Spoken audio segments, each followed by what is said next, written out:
Welcome. Tonight, we talk.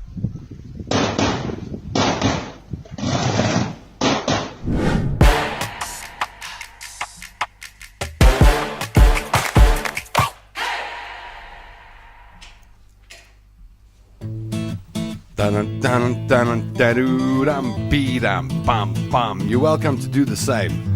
You can just be with me if you want. Oh wow, I didn't have a Coca-Cola with me. What am I gonna do? I do not have a Coca-Cola with me. I can't get up and walk over to the fridge. I'm gonna have to ask someone to bring it to me. My angel, my imaginary girlfriend. Maybe, maybe not. Will you give me a Coke, please? Would you mind? Would you mind giving me a Coke?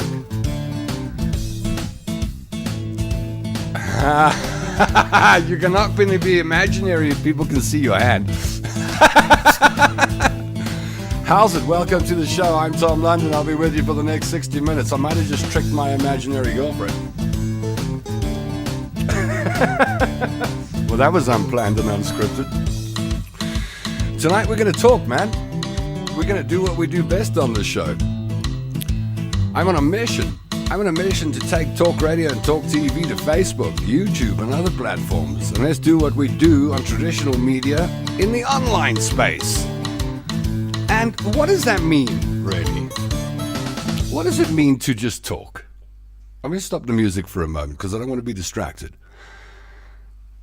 What does just talk mean? And what is talk radio or what is talk TV? I'll tell you what I think it is. I think it's about people connecting. I think it's about people sharing. I think it's about people laughing. Sometimes I think it's about crying together. Sometimes I think it's about sharing each other's pain. Sometimes I think it's about empathizing with someone. I think it's so much more powerful than just words. I think that what we do on this show, and we're 11 shows in now, I think the work, I say we're doing because this is not a show that I broadcast. It's me and then I push it out and then you receive it and that's all your job is. I think if you're a regular viewer of the show, you'll know that it's a bit more than that. It's your thoughts, it's your feelings, it's your comments. You're as important as the broadcaster on the show. And so tonight I'd like to just talk. I want to have some fun tonight. I don't know about you. You tell me. In fact, you can choose. Do you want to be serious tonight? Because if you want to be serious, I can go serious in a heartbeat tonight. Or do you just want to have some fun? You let me know. You direct the show. I'll hand the direction of this show over to you tonight. You tell me whether you want to go light and fluffy and happy and fun, or whether you want to go serious and deep. Pop it in the comment section down below. Okay, now let's get back to the messages. And let's see who we got on board. We got Gaynor Schulenberg. I love that surname. That surname rolls off the tongue. That's really cool. Schulenberg. Yeah, we got Gaynor, Alice, Benfield, Schulenberg on board. Did you hear me say Carlos? I said Carlos Hartwell is on board. Graham McNally. The blasphemer is back. Patricia Ann Scott says, good evening to all of us. I hope you know a lot of what I do is tongue-in-cheek. We got Cheryl's on board. That's cool. How? And Nick Holmes, my brother in the bush, is on board. It's good to see my butt on board tonight. How's it, Nicky? Benjamin Jones, Primrose, representing. Robert Bruce, Naismith. How's it, everybody? Great being with you again. I like that. I like fostering community spirit.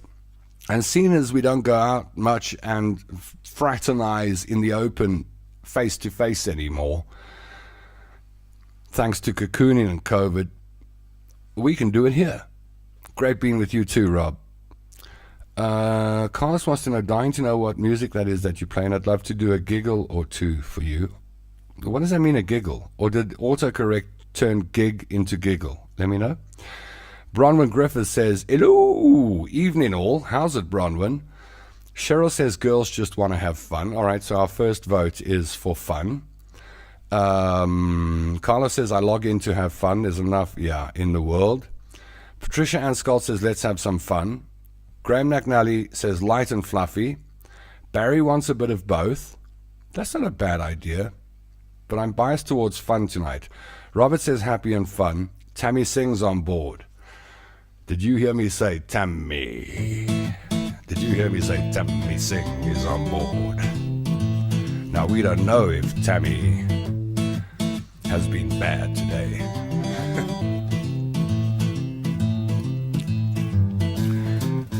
We'll just go. Tammy Singh's been a good girl. Brenda Beckett, let's have some fun. Hey, Brenda, how's it? Bronwyn wants fun as well. Okay, so let's have some fun. I've got a couple of questions that I've been jotting down, and I think they could turn into a bit of a fun night. And I want to throw them at you. I want to chuck a question or two at you and see how creative you are.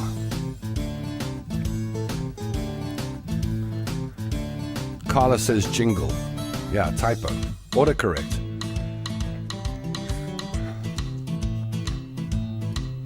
I'd love you to do a jingle for me, Carlos. Thank you. Gaynor says, let's make it light to see what other What? Let's make it light. I had to see another orthopedic doc as the first one messed 2 spinal ops on me, and it was discovered today that I have another fracture at the last screw and had it since February when I was still in hospital. Yeah, I'd also be upset. Don't get me started on doctors. I can do a whole show on doctors. Maybe we should.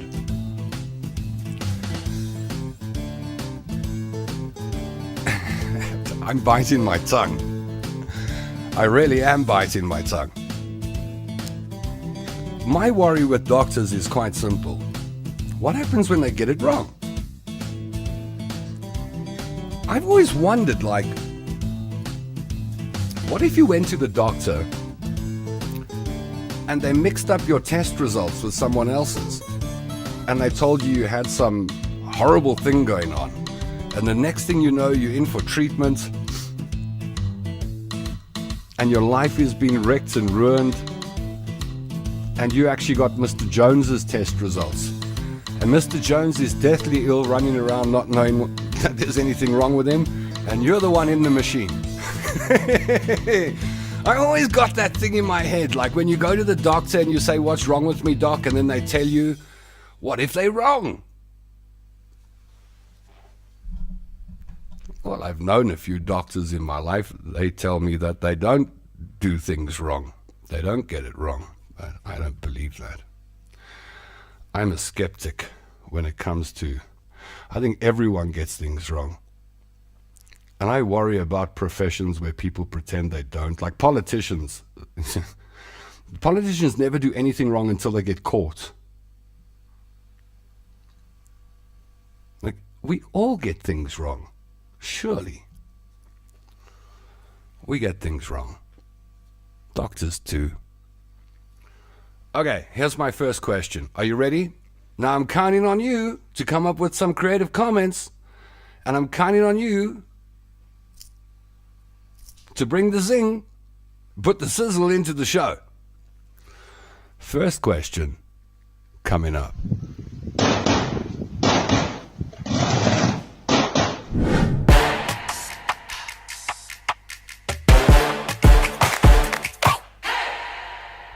Yeah. Okay, so first one. What movie traumatized you as a kid? What movie traumatized you as a kid?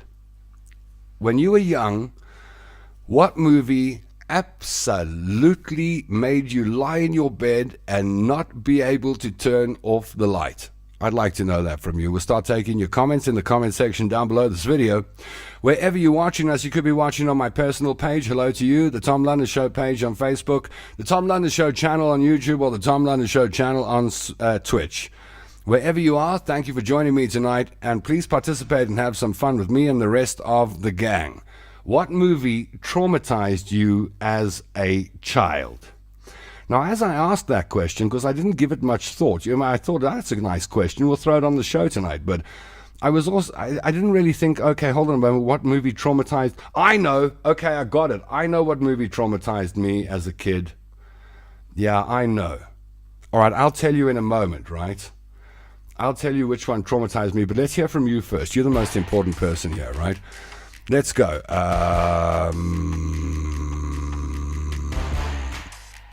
Omen, says Rob. I never saw Omen. Is that one of those horror movies? I've never been scared by... Only one horror movie ever got me going, oh my goodness. Like I had fear inside. That was Blair Witch Project. I think it's the only thriller I've ever watched where I actually got chills inside my system. Blair Witch Project traumatized me as an adult, let alone as a kid. Rob says Omen, right? Let's see. Carlos Hartwell says any thriller. I still hate them. Yeah, I'm not a big fan of thrillers. But some people love thrillers. Some people love to sit there and be scared. Gaynor says Birds, Alfred Hitchcock. I got a question for you, Gaynor. If you watched Alfred Hitchcock's Birds, did that instill a phobia of birds in you? Are you afraid of birds? Like birds with wings flapping and stuff. I've seen that. People are like, oh, a bird. And you see them doing that. And as soon as the bird flaps its wings, they're like, I'm out of here. Birds. I think birds turned a lot of people off birds. Benjamin Jones says 10. Bo Derek, don't ask. Troy, what, Bo Derek traumatized you or 10 traumatized you? Brendan says Signs. Signs, was that a movie as well? I pride myself in having watched a million movies in my life, but horrors I haven't, and so I'm actually unfamiliar with some of these movie titles. Tammy Singh says The First Nightmare on Elm Street. Yeah, that scared a lot of people. Nick says Joni. Let me just put you in the picture. Joan is Nick's girlfriend. She's been with him for, must be 20 years now. Joni's was The Rescuers, the crocodiles at the end. Oh, The Rescuers. Wow, that takes me back a while, eh? The Rescuers. I think I went to see The Rescuers with an American lady who came out to visit my family, and she took us to the movies, and I think we went to see The Rescuers, if I'm not mistaken. The Blair Witch Project, says Louise Bristow. Me too. That's the only horror or thriller that has ever messed with my brain, right? Barry says Alfred Hitchcock's Psycho. I think everyone has got some movie that traumatized them. Beth Lloyd says The Evil Dead, too scared to go to the toilet at 3 o'clock in the afternoon. Dave Walters says Beloved, says Dracula. We're trying to figure out which one.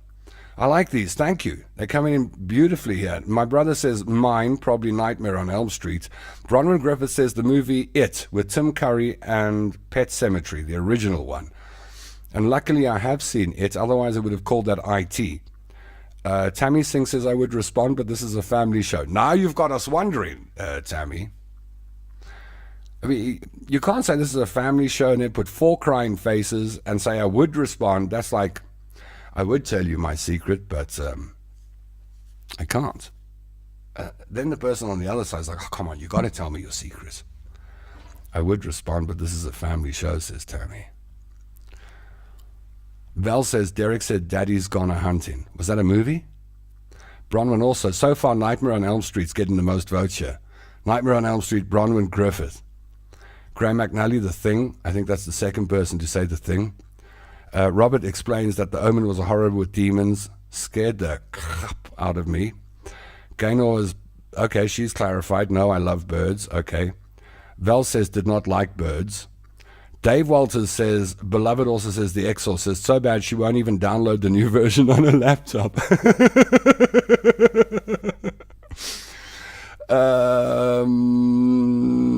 Trevor Kramer, how's it, Trev? Trevor hates clowns. People are trying to guess what Tammy was watching that traumatized her. I can't put those comments on the screen. Tammy says she doesn't want to go to Facebook jail. Tammy Singh, with that one comment, you have now got everyone wondering, right? Barry Bodie says one more, and soon the darkness. Benjamin says, how you never saw 10? Bo Derek featured in it. I accidentally watched it a few times. Now, I'm trying to work out, Benjamin, if you when you say 10 traumatized you and Bo Derek was in it, was that a horror movie? I'm going to go on the internet quickly and just do a quick search for 10 and see whether it's a horror movie so I can try and work out where you're going. I think I know where you're going, but I need confirmation. So let me just type in a quick internet search here and see. Bo Derek 10. The film follows a middle-aged man who becomes infatuated with a young woman who has never met, leading to a comic chase. And it's not a horror. Oh, I get it. Well, if you were traumatized by Bo Derek, then let me spill my guts. If you were traumatized in the way I think you were traumatized, then a movie did that to me once. How many people in the room watched Angel Heart? Mickey Rourke, Lisa Bonet, and Robert De Niro. If you haven't watched the movie, it's an Alan Parker film. It's brilliant. But there's a scene in Angel Heart where Mickey Rourke goes and finds Lisa Bonet in the South, and she is washing her hair under a tap, and the water is dripping from her dark hair. And I don't know what it was about that scene or Lisa Bonet or the water, but I could not get that image out of my head till about 3 days ago. That was quite a moment. Is that what happened to you, Ben? Same thing, profound impact. Carlos says, wow, I thought that this is an adult show and the kids would be in bed by 10. Maybe I'm just very old school. Carlos, you see, here's the problem. We've got a time zone thing going on, and there are kids in the UK who are still up at 7. So, yeah. All right. What about romantic films? What is the most romantic film you think has ever been made? The most romantic film ever made. What movie did you sit and watch that took your heart and went kaboom, kaboom, kaboom? So let me tell you which movie traumatized me as a kid. My parents took us to see a movie back in the day called The Champ. Do you remember The Champ with Ricky Schroeder? Ricky Schroeder was a little blonde kid, and his dad was a boxer. And if I'm not mistaken, if memory serves me correct, at the end of the movie, Ricky Schroeder's dad in the movie was killed in the boxing ring. And I cried. I was devastated. And it was my parents who took me to see that movie about the kid that lost his parents. I don't want to start another show about parenting back in the 70s and 80s. But yeah. All right, I want to know what your favorite love story on film is. Let's go with Desmond Lilienfeld. Desmond says love story. Tammy Singh says, yes, I cried for that. I might be about love story or one of the previous comments, but let's see what you got to say. What's the movie that you've seen that you just feel is the most romantic movie ever made? What is it?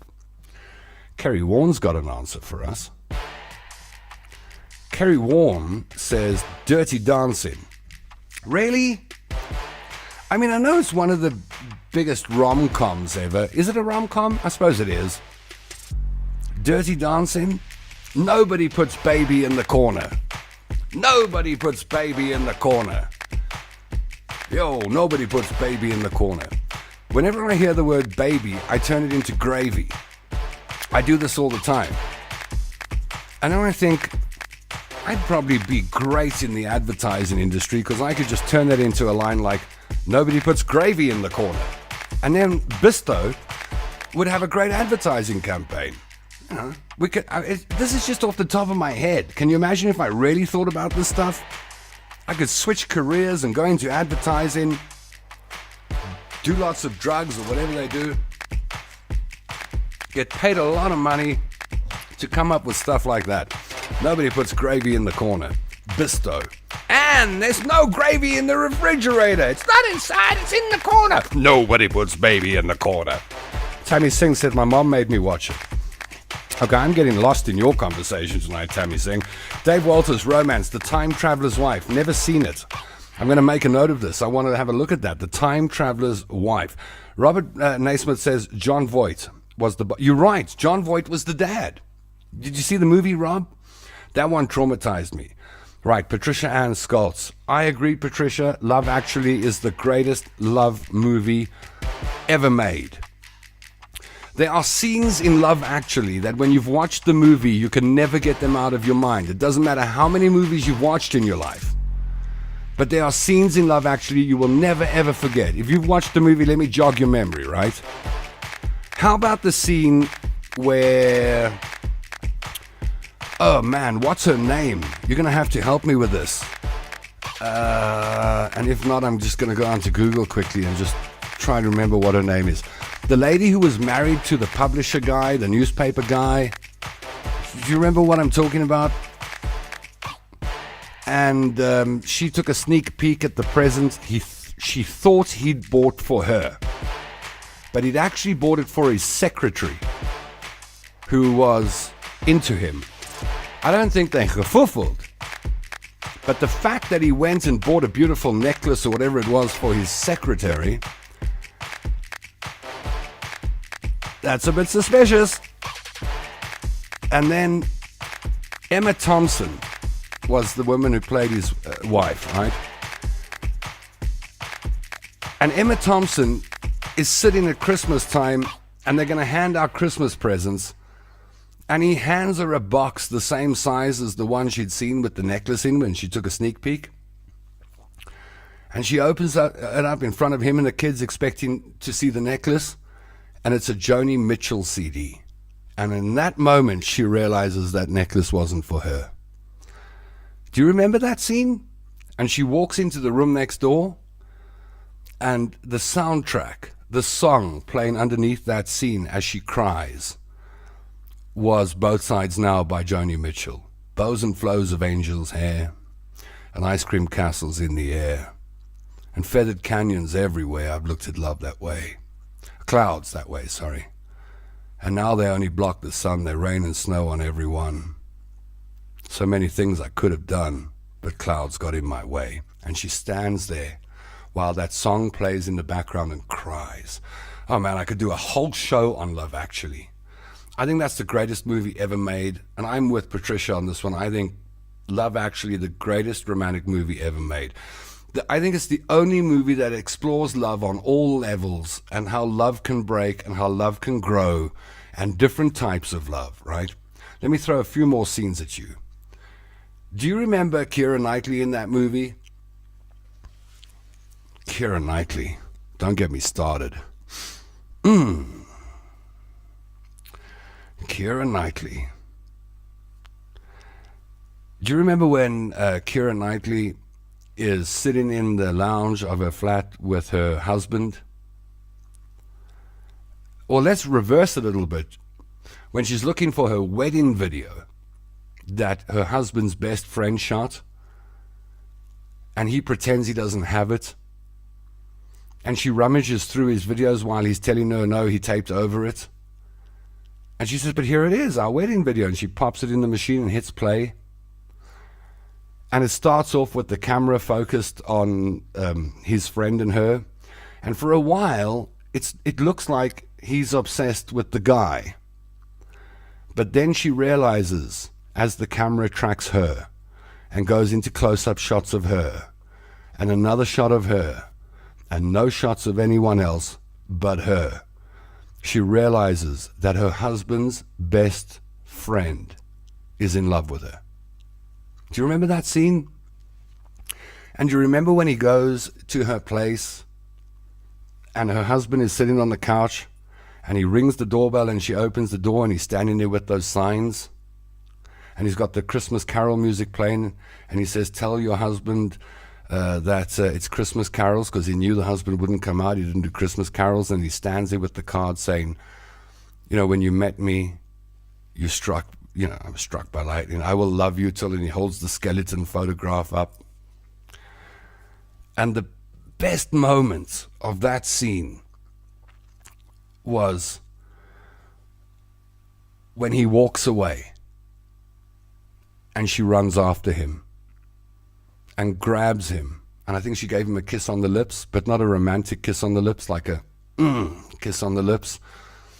And you can read into it any way you want. I know how I read into it. I was like, she was going, why didn't you tell me earlier? Why now? And he walks away. I love that shot in that dark street. And he walks away and he goes, do you remember the word he used? Let me leave that up to you. Do you remember the word he used? When that guy walked away from Keira Knightley with his posters under his arm and the radio, do you remember what he said? He said one word. He said one word only. And it's the most powerful word in a relationship. When you use this word in a relationship, it's done. He said, enough. Do you remember? He said enough. And that was it. Oh, I can talk about Love Actually forever. Forever and ever, but let's move on, right? Okay, Tammy Singh says, and The Bachelor. Yeah, that's a good one. Carlos Hartwell says, my favorite movie was The Sound of Music. Yeah, but Carlos, that's not a romantic movie. Craig says, Hatchie and Marley and Me. Is that a love movie? Bronwyn Griffith, another person after my own heart. Love Actually. Love Actually is going to win this one. Question 2. The holiday was just romantic and good feeling for me. Brendan Scott says The Notebook. That's a good one. Nick says, Joni says Roman Holiday. Jose de Oliveira, Titanic. How could we not have had Titanic until now? That was a great, great movie, hey? My brother says Love Actually for me. Yay, Love Actually is going to win this one. Barry Bowden says romantic, The Tamarind Seed. Robert says romantic films are not my thing. All right, Rob, we'll bring a new question out, right? Benjamin Jones says Road Trip, Kurt Russell, wife goes AWOL in a small town, or Shutter Island, or that PTSD hospital in Vietnam movie, 1990. Yeah, you got me there. War veterans being integrated into society, Jacob's Ladder, my therapist is seeing a counselor, lovely. Ulrika Luz, Me Before You, that was a great movie. I forgot about that one. Tammy Singh says, my favorite romantic movie is Tammy and the Bachelor. Is that a movie? Or are you just making it up? Bronwyn Griffith, thank you, Bronwyn. Yeah, it was Emma Thompson. I got there via Google. Sasta Coupon, hi everyone. I've been watching on YouTube, but as it turns out, all the cool kids are in this Facebook chat. There's a new, really lighthearted romance on Netflix called Love at First Sight. It's a really sweet wink that'll inspire you to believe in love again. I know I did. Thank you, Sasta Fantasta. Barry Bowden says, my favorite movie of all time, Caravans, Anthony Quinn, Jennifer O'Neill. I hope you've seen these images in your head. I hope it's a pretty sedate show and we're going to be relaxed tonight, right? But I hope as we talk, you see those favorite movies of yours in your head and bring back some warm feelings, right? Dave Walters, Eternal Sunshine of a Spotless Mind, Natural Born Killers. Great movies, both of them. Cheryl says, welcome to the Cool Club. That must be for Sasta. Robert wants another question. He's had enough of this. Lawrence Pouts. My goodness, Lawrence Pouts. Okay, hold on. Stop the presses. I need to talk about someone.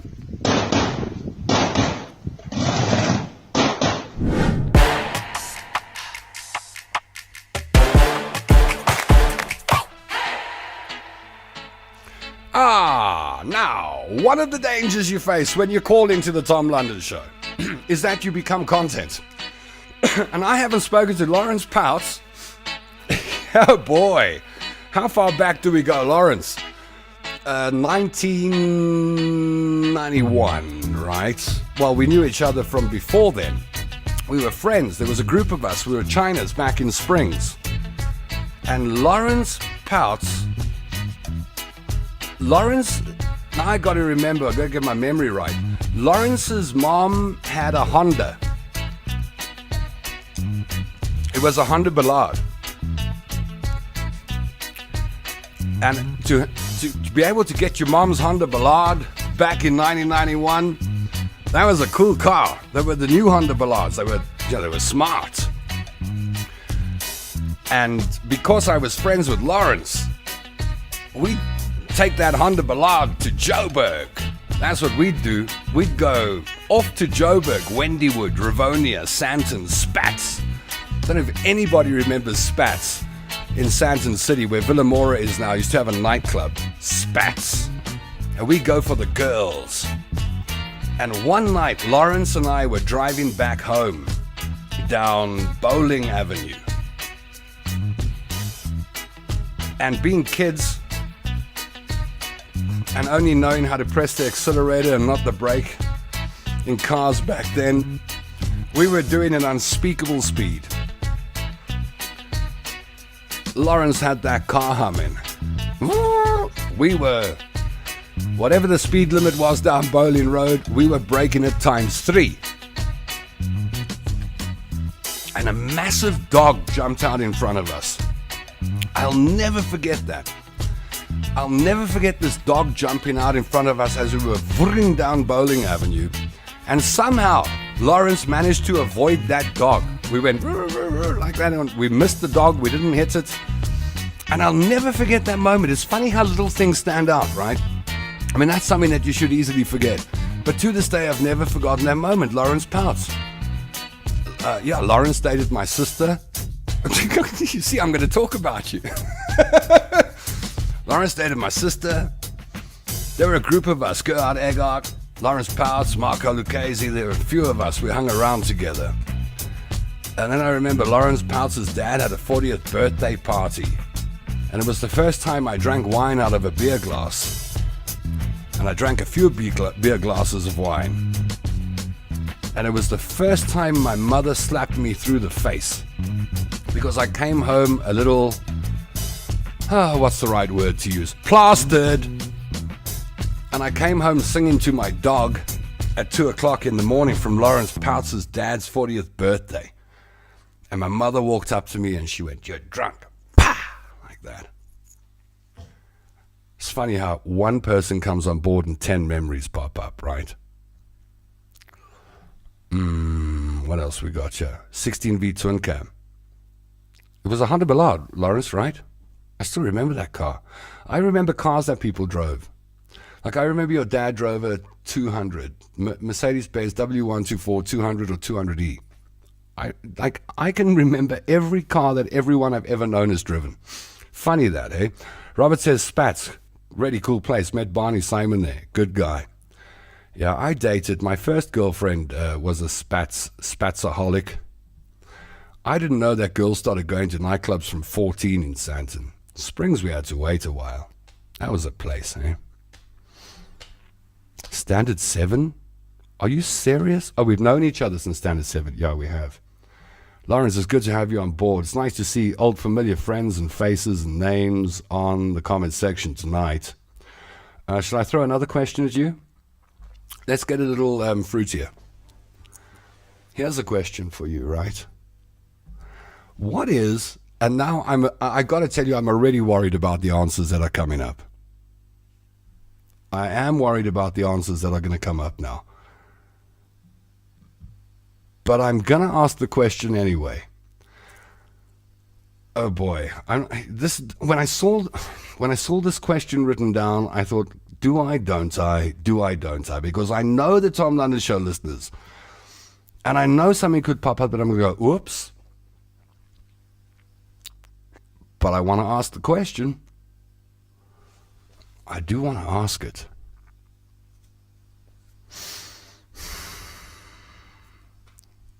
Here goes. What is a disgusting smell? I don't know whether I can ask this question. I honestly don't know whether I should ask this question.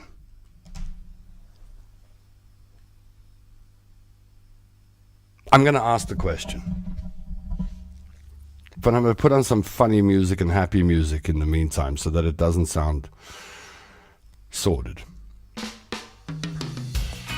All right. What is a disgusting smell that you really like? Let me dig into your mind now. Let me get into your psyche. Let me dip into your deep end. What is a disgusting smell that you actually like? And now I can't wait to see the comments. And I'm putting my seatbelt on for this one, because I know the crowd that watched the Tom London show. I got a feeling I even know what one of the comments is gonna be, but I don't want to use the word, and I don't want to name the smell. What is a disgusting smell that you actually like? You ready? You ready for me to start throwing your comments on screen and talking about them? You ready to be spoken about? Okay, here we go. First one. Robert Naismith says garlic breath. Okay, but hold on. Your garlic... Are you talking about your garlic breath? When you've eaten garlic and then you've got garlic breath and you go like that and then you smell your own garlic breath? I've always found it easier, by the way. Do you know the breath test? And you can do this right now, okay? Let's say you've eaten garlic and you want to check before you go into a meeting or something whether your breath smells of garlic. You would normally do something like this, right? You're trying, but have you realized it's impossible to breathe out and sniff in at the same time? Like biologically, we can't do it, so you have to go. You have to do it very quickly. And you got to hope that you still got some breath while you sniff. But there's a much easier way to check the status of your mouth. And it was taught to me when I was younger by somebody. Lick your palm. Do it now. And then smell that. Ugh. Did you do it? Tell me you did it. Right. Benjamin Jones says, you see, now I don't know with emojis because emojis have different meanings. Like, that looks like a peach to me, but I don't know what an emoji is when you send it to someone in a different kind of context. Tammy says, any funky smells make me cringe. Really? Any funky smells make me cringe. There isn't one funky smell that you'll give a second. And here's how you know if a funky or disgusting smell is a smell you like. Well, for example, right? If you open a thing of chlorine for the swimming pool and you stick your nose over it and you take a deep breath, you won't go back for a second breath, guaranteed. But if you smell something and you smell it a second time, there's something wrong with you. That's the smell that you know what I'm saying? Sass says you own other people. See, exactly, garlic breath. You got to clarify. Patricia Ann Skull says the smell of petrol. Yeah, that's a funky smell that a lot of people like smelling. I wonder why. It would help if we had a biologist or a doctorologist or something here that could explain that to us, but maybe there's no explanation why so many of us love petrol. Desmond Lilienfeld says avgas. That smell, yeah. When you're sitting in the old days, Kalula's gone, hey. There's no more Kalula. Fly SAF Air. And you're in a plane, or Lift Airlines. Get on Narvik. Let's say you're in a Lift airline, and the engines get fired up. You smell that paraffin smell, that avgas smell. I got to tell you, Desmond, I'm with you on that. I do like the smell of avgas in the morning. Barry Bowditch, Jay's Fluid. Oh no, Barry, are you serious? Do you like the smell of Jay's Fluid? That's weird. Robert Bruce Naismith says, my girlfriend's heart. Oh, sorry, not my girlfriend's heart, your girlfriend's garlic breath. I don't think garlic breath should ever, garlic breath should never put you off proceeding past first base. Barnwell Griffith, permanent markers and petrol. Yeah, you see, I think if you like petrol, you'll also like the smell of permanent markers. Benjamin Jones says, double overhead. Oh, okay, you're still talking. Are you having a chat with Lawrence about the Hondas? Question 3 says, Cheryl, a wet dog. I love the smell of a wet dog. Yeah, okay. All right, the smell of a wet dog. I don't like the smell of a wet dog. Nicholas Mon says, the smell of Jägermeister. Is it? Yeah, it doesn't smell that like it smells like medicine. But you got to think for Jäger. You see what I'm doing here? I'm working out your personalities, and I'm working out your problems, and I'm working out where you're twisted. When you're sitting in a flossy and what's a flossy? And they fire it up. Is that an aeroplane, a flossy? See if you know what that is. What's a flossy? Gillian Watson, Dettol. I'm with you on that, Gillian. Dettol, yes. I do like the smell of Dettol. I'm trying to think of a funky smell that I actually like. I'm not really into funky smells. I'm okay with my own smells. I'm okay with my own smells that other people wouldn't be okay with. I'm all right with that. I'm just okay when I'm smelly. I'm okay with it. I'll give myself a second sniff. Do you? Hercules what? Licking palms works, Tom. Thanks. Yeah, I told you. I can teach you lots of tricks here. Just lick your palm and smell your palm. That gives you a good idea of what's going on inside your mouth. It will also dent your self-confidence, like really, really fast. Yeah. Funny how we're driven by stuff like this. Do you believe, and I'm asking, this is in all seriousness now, I'm not joking, right? Do you believe that as human beings, we, how do I put this? So let's say you see someone that you like and you're attracted to them, but you just see them. They're across a room. You haven't held their hand. You haven't been up close to them. You've just seen them, right? Do you believe that we all have specific smells? Maybe, pheromones or body odor or whatever you want to call it. But do you believe that we each have a unique smell signature, if you could call it that? And has it ever happened to you where you've looked at someone and been instantly attracted to them, thought, well, that's it. I can marry that person. I'll have a life with that person. My goodness, they're gorgeous. Yum, yum, yum. And then you get close to them, close enough to smell their body. And it doesn't work. On smell alone. These are my theories, right? I don't know if I'm right. But on smell alone, you can't proceed in a relationship if your smells don't gel. If your smell don't gel, you can't proceed in the relationship. I think it would be, it's got to be hell to, you can imagine being stuck in a relationship for 40, 50 years with someone you don't like the smell of. I'm a big believer in that. I believe before you do personality tests, before you try and work out what you got in common, before you try and figure out what life together would look like and if you can make it, I think the very first thing you should do, and I don't know why we don't do this, maybe manners, But if you're interested in someone, there should be a law or a cultural practice that if you are attracted to someone, you should be allowed to go up to them and just go, and then know whether it's a yes or the light's green or the light's red. Am I alone on this one?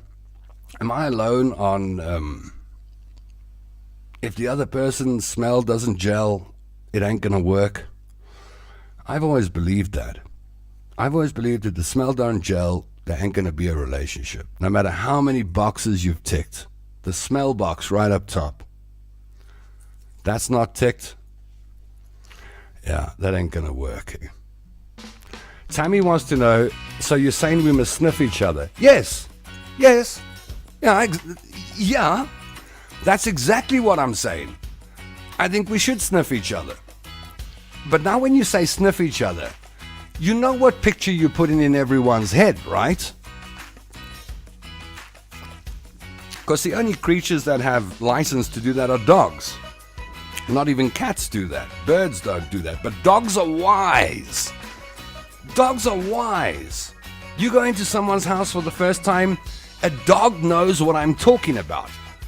Maybe I've got the brain of a dog, I don't know, but a dog knows. A dog, before it observes your behavior, will come up to you and go, smell you out. And people always go, oh, he can smell my other dog. He's not smelling the other dog. He's smelling you. It's not the other dog. The other dog's got nothing to do with it. The dog that was around your feet, it's not smelling your feet. So it's not the other dog. The dog is smelling you. And I think people know that. That's why they go, ooh, he's smelling the other dog. And pet owners will even reinforce that. Pet owners will say, oh, you must be smelling your other dog. Oh, that's so cute. That happened. If that happened to me and I had people around and they did that nonsense, oh, you must be smelling the other dog, I'd put them straight immediately and say, no, he's smelling you. I think we should. I think we should go around sniffing people. But you can't do any of this stuff anymore. You can't sniff people. You could never walk up to someone and sniff people. But having said that, how many people walk around this planet and judge beggars, for example, on their smell alone? You see, we say we don't do that. We say there are no laws for, cultural norms.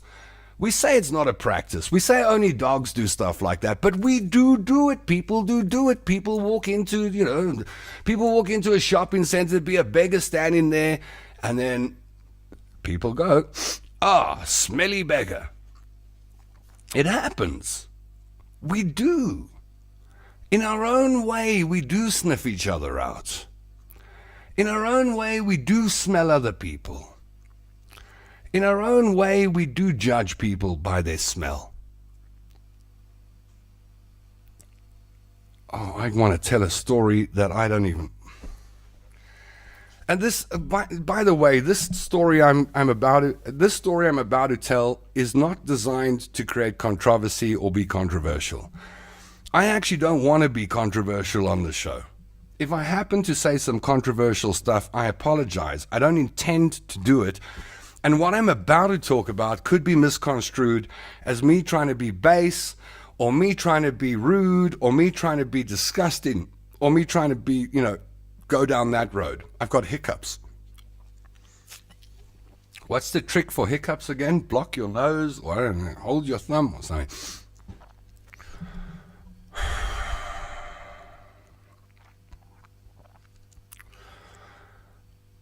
Who has watched...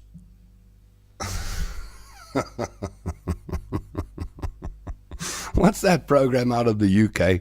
Embarrassing Bodies. You ever watched Embarrassing Bodies? If you have watched Embarrassing Bodies, you'll know exactly what I'm talking about. And if you haven't watched Embarrassing Bodies, let me explain Embarrassing Bodies to you, right? And in fact, I think Embarrassing Bodies had a theme tune that was pretty similar sounding to something like this, right? And Embarrassing Bodies is all about a big truck with doctors on board that travels around the UK. And it will pull into a place like Luton, into a square on a Saturday. And I suppose there's someone there that says, roll up, free doctor's appointments. If you've got a problem nobody else has been able to sort out, come into Embarrassing Bodies and we'll figure out what's wrong with you. If you've never watched an episode of Embarrassing Bodies, you've got to. It is off the wall crazy. And it's a medical show. It's not designed to, to flip your mind, but it just does it. And the nice thing about Embarrassing Bodies is they don't do that stuff of pixelating. And they don't not show you. And they show you everything. Every single thing. Now, there's some things I can't talk about. I can't mention some of the medical problems that people have got that they go into Embarrassing Bodies and say, Doctor, I've got... A lot of them start like this. Doctor, I've got to show you something.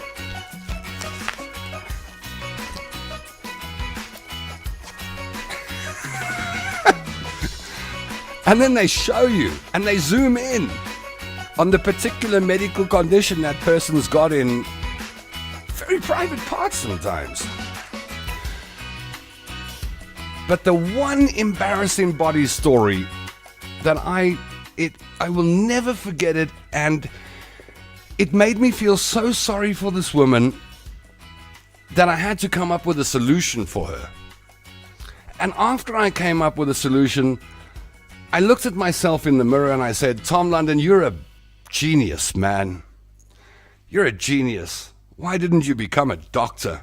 You would have been a great doctor. This lady walks into the Embarrassing Bodies truck and they say, the doctor sits her down, cameras all over the place, and the doctor says, right, what did you come in for today?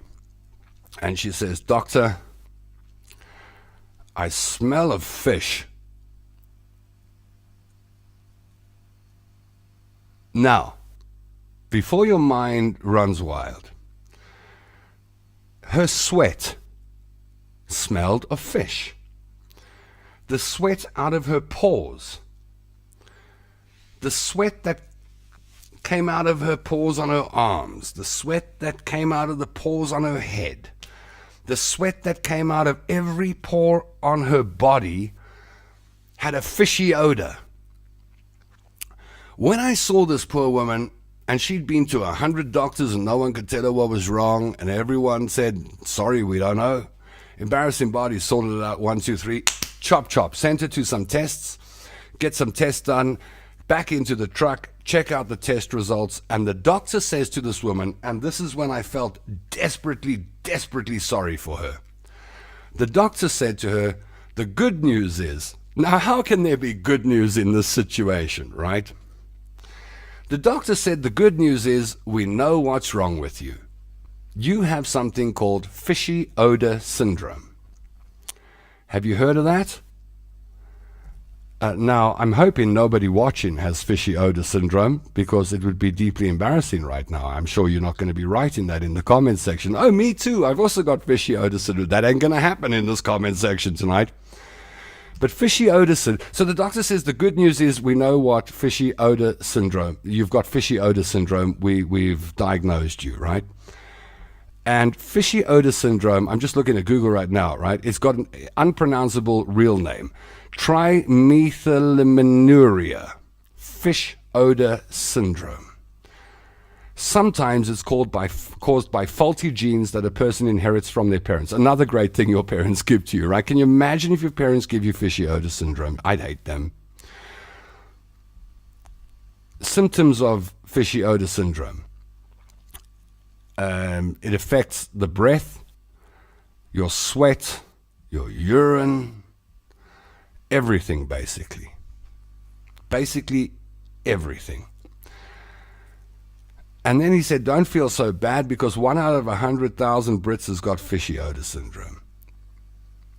And I thought, wow, that's a lot of people.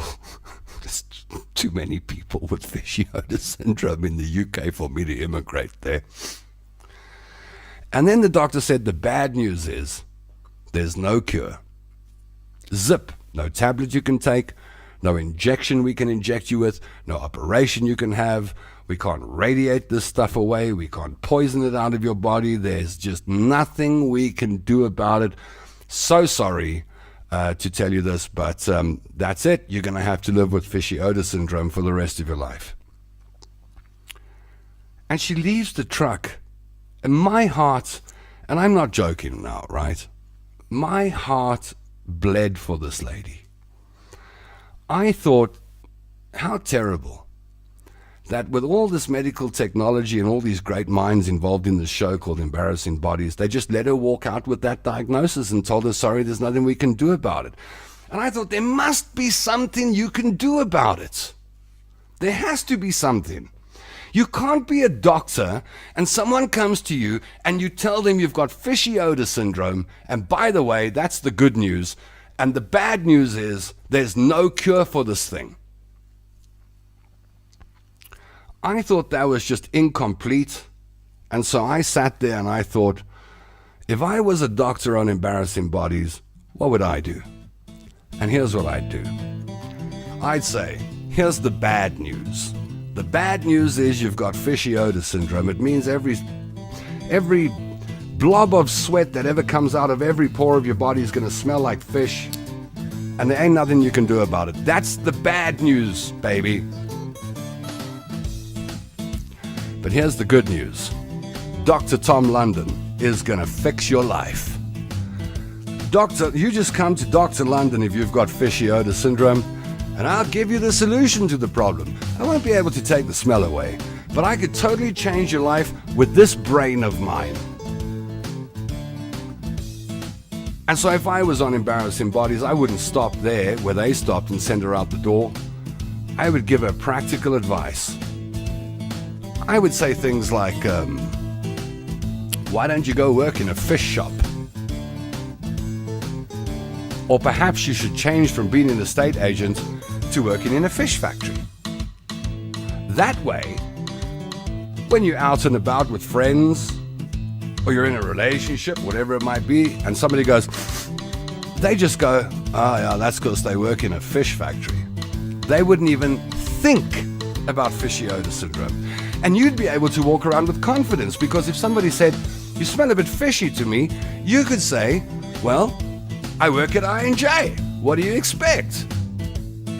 And the best thing about my advice, the very best thing about my advice, because the problem when you got fishy odor syndrome is finding a boyfriend or girlfriend, right? I mean, it is. We all agree if the smell doesn't gel, the relationship doesn't go forward. So can you imagine someone with this condition, how hard it is for them to find a life partner? And I'm like, I got the solutions to these problems. If you've got fishy odor syndrome, you just go work in a fish factory and fall in love with someone that works at the fish factory. I don't know why I didn't go into medicine. I would have been a specialist by now, specialist in solving problems. I did walk once into a fish factory once when I was selling sushi. I wanted the freshest sushi in the country, right? And the way to make sure you've got fresh sushi is to make sure you get the salmon as it lands in South Africa. Now, I didn't know back then, but this is the truth, that when you get a whole salmon, it gets flown in from Norway, let's say, Norwegian salmon, right? And they bring the salmon in a polystyrene box. It's a box about so big, as the Canadians would say, about yay big. It's about that big. And the salmon lies on a bed of ice. And one salmon per box. Each salmon comes in its own little box. And it's got an air ticket, which I thought was quite... The salmon actually has the dead salmon, I must add, has an air ticket, right? You try get that right as a human being. But the dead salmon has an air ticket. And then, so I knew that the salmon, like they catch the salmon yesterday in Norway, they put it on a plane, it lands in South Africa around 10 a.m. at OR Tambo, clears customs, and then it off to the warehouse, let's say in Midrand. And I used to go, right, when that salmon hits the warehouse, that's the point that I want to grab it. And then I want to take it to my customers and feed them as fast as possible. And the first time I went to the fish place, I don't want to name names, but it's out that side of town. The first time I went to the fish place, as I walked through the reception door, I went, like instantly. Blah, blah, blah, blah. Battling to talk to the receptionist, and she said, "Oh, the CEO wants to see you." Now, I'd never been in the CEO's office before. It was up the stairs, above the fish factory, and down a corridor. And I thought, surely if you are, you got a fish place, you'll make sure your office doesn't smell like the fish place. But it does. And I never forget walking into the CEO's office and sitting down in front of the CEO. And all I could smell was the fish factory. And this beautiful office just smelled like, 100,000 salmon. And then he had a fan in the corner, blowing the fishy air around the office. And then someone offered me something to drink, and I said a glass of water. And then I was brought a glass of water, and when you lift it to your mouth and you can smell if something's off, the water smelled like fish water. I don't recommend visiting fish factories unless you've got fishy odor syndrome. Then it's a place you want to go to. Right, let's go. Joe Biden smells all females. Oh my goodness, Barry. I've seen those videos. Robert says, smell could be a deal breaker, but always give a second chance. I agree, Rob. Carla says, totally agree with you. Smell Michelle. We're going through your comments now. Tammy says, I'm going to sniff someone in the club and tell them Tom London told me to. You do that. Tell them Dr. London told you to do that. Animals do smell each other, says Carlos. Alistair Jameson says they read in the papers. That's what they're doing. Rob says, my dog doesn't like garlic breath. That's weird. Dogs normally don't have a problem with bad breath. Carlos Hartwell says, nothing worse than bad breath. Actually, fishy odor syndrome is worse than bad breath, Carlos. Cheryl says, I see all the Tom London Show listeners are going to be sniffing people tomorrow. Good, I hope we start a movement. Here come the hiccup recipes. 1 teaspoon of peanut butter works for sneezing as well. No rubbish, man. Here's another one. You see, so if you've got hiccups, who are you supposed to listen to? Barry Bodish, hiccups, 1 teaspoon of peanut butter works for sneezing. Lizelle Elliott says, how's it, Lizelle? Lizelle Elliott says, hold your nose and drink a shot of vinegar followed by a spoonful of sugar. No, come on. Never. Bronwyn says, I lived in Luton, interesting place. Embarrassing Bodies, very informative show. Tammy Singh says, Embarrassing Bodies sounds like botched. No, it's better than botched. Embarrassing Bodies shows you everything. They don't blur anything, they don't pixelate, they zoom in. The show all show, where the boil from hell gets lanced and it runs everywhere. Oh no. Yeah, that's a showstopper, that one. Let's see. Check her for scales. That's a good one. Or get cats. They will love you. Do you think cats actually love you? I don't think cats love you. I think cats own you. Cats control you. There's no such thing as fresh fish in Johannesburg. Once it's been frozen when caught, it's no longer fresh, says Alistair Jameson. Well, we've been chit-chatting tonight, right? I thought the first 2 days of this week, we take it easy. We just go do some chit-chat. We have a nice time together. We chill, we relax. It's Tuesday. We're getting towards the end of the year. Everybody's tired. We need a few nights on the Tom London Show where we kick back and we just relax. So, thank you for tuning in. Thanks for pressing the play button. And thank you to everyone that hits the like and the heart button. I really do appreciate it. We got a couple of likes and a couple of hearts tonight. We got a couple of ha-has and we got one wow. That might have happened around the fishy odor syndrome segment.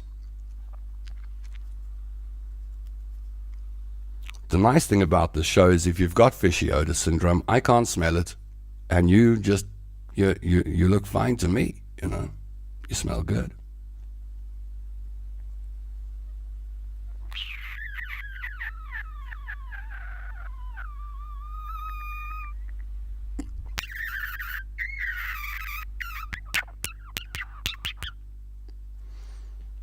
I did that because I could. Back with you again tomorrow at 9 p.m. Catch you then. Tomorrow we'll be reaching out on the video lines.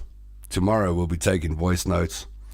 And tomorrow we'll hear more of your voices on the show, and we'll even see some faces. So are you ready to actually meet some of the people in the comment section face to face tomorrow night. These names you see on the screen and the comments you see coming in. Tomorrow night, I will actually introduce you to some of the people who are part of the Tom London Show 2 School for Cool Club. But in the meantime, and in the last minute or two we got left, why don't we say goodnight to each other? I like this part of the show because this is the community spirit. This is where you get to say goodnight to each other, like we used to do when we were human beings, when we had societies. Now, when I do this, it's going to do something to your brain. And depending on who you are, it's going to have a different effect on you. If your dad used to come home and select a belt, we were talking about it last night, and give you 6 of the best because your mom said wait till your dad comes home, you're not going to like that. But I bet there are some people watching this show tonight or tomorrow who, when I do that, something else goes on.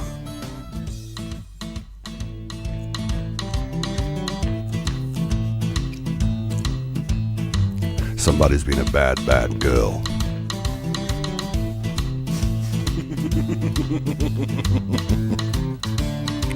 Somebody's been a bad, bad boy.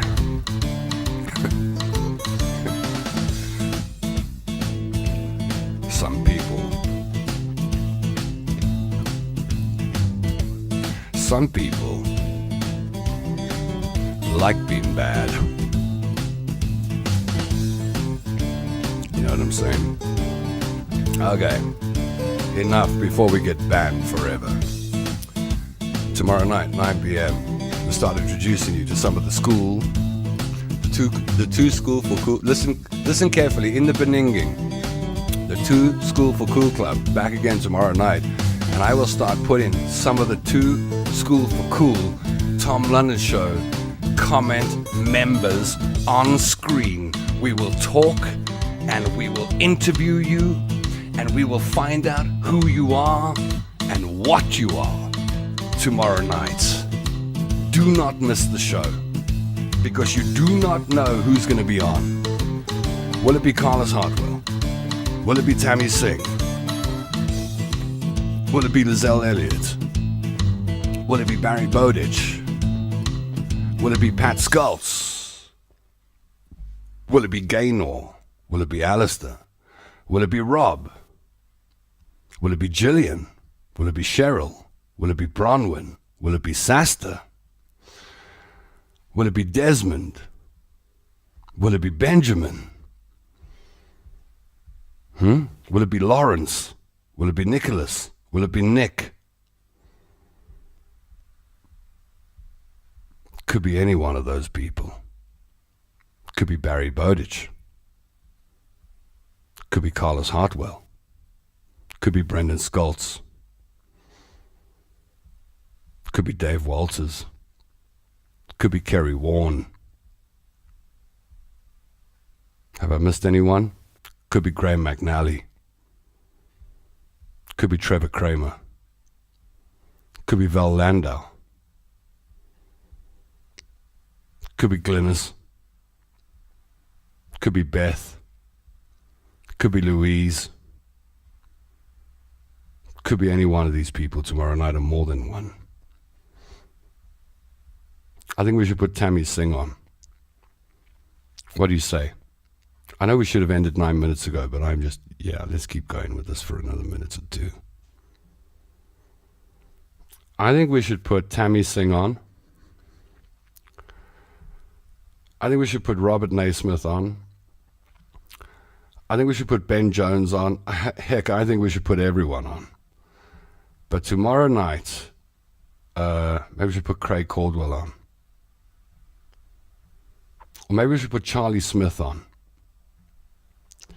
Tomorrow night, one of these names, or 2 or 3, will be on the Tom London Show. The rest of my contemporaries can go and interview politicians and political analysts and economists. I don't care.